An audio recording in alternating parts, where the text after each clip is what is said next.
Happy Saturday, y'all. I am back with my thoughts on this week of the Diddy trial, and I also have some thoughts on Chris Brown being arrested. Here we go.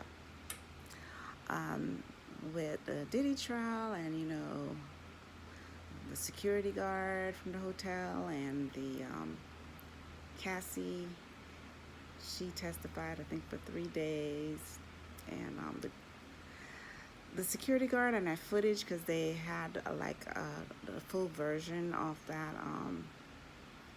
hotel tape with her getting beaten, and when the security guard you know went up, and how Diddy was trying to bribe him with $9,000 worth of cash thrown at him, and of course he rejected it.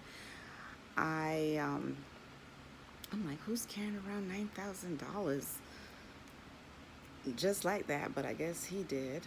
And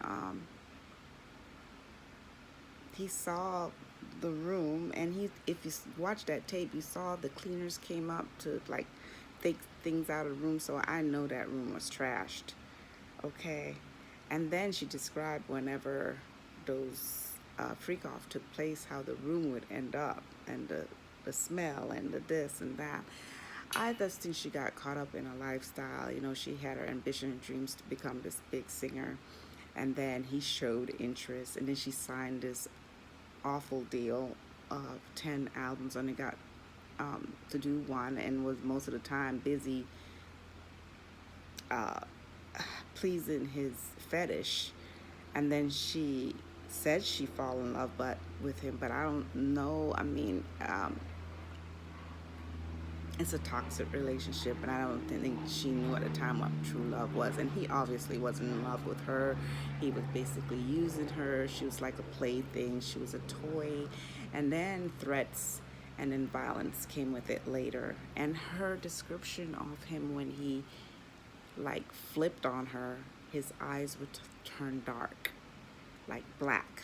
She said it twice in two different descriptions. I don't know if y'all are believers or into spirituality, but to me that sounds like possession. I'm just saying, like he was possessed. And it's very sad to hear her hopes and dreams, and then she was so busy doing all the dark stuff, trying to please this man, and probably was scared of him, because he sounds like he was into some dark stuff. And she was introduced to it, and people said, oh, it's consensual. Maybe at first it was consensual, but just because it's consensual at first don't mean you need to be bashed against the head, thrown on the floor, stomped on, urinate on, and whatever. It's really dark.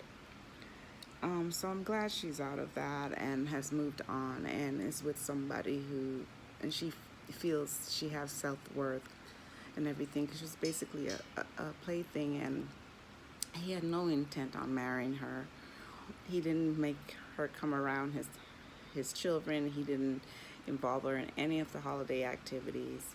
So I'm so happy that she's out of that, and she spoke. It wasn't easy. She was very pregnant. I was kind of concerned about her, because when you're pregnant, you're very hormonal, and all of that. So I'm glad that's over with for her. And the Chris Brown thing is just kind of weird, because he got arrested, and it's something that happened 2 years back. So I'm like, did he not know that there was an arrest warrant, or did not? He's a big celebrity. They could have reached out to his people a long time and say, hey, you got a violation here. We need to talk to you. Come, he stepped in the country for a concert to rehearse, and boom, they're arresting. And the funny thing is, the Sun media, I guess this media over there, they're the ones who call the police and say, hey, he's just landed. Are you going to arrest him? It just sounds all weird. But that's my thoughts on that. Y'all enjoy the rest of your Saturday. And we'll keep following up on these two situations.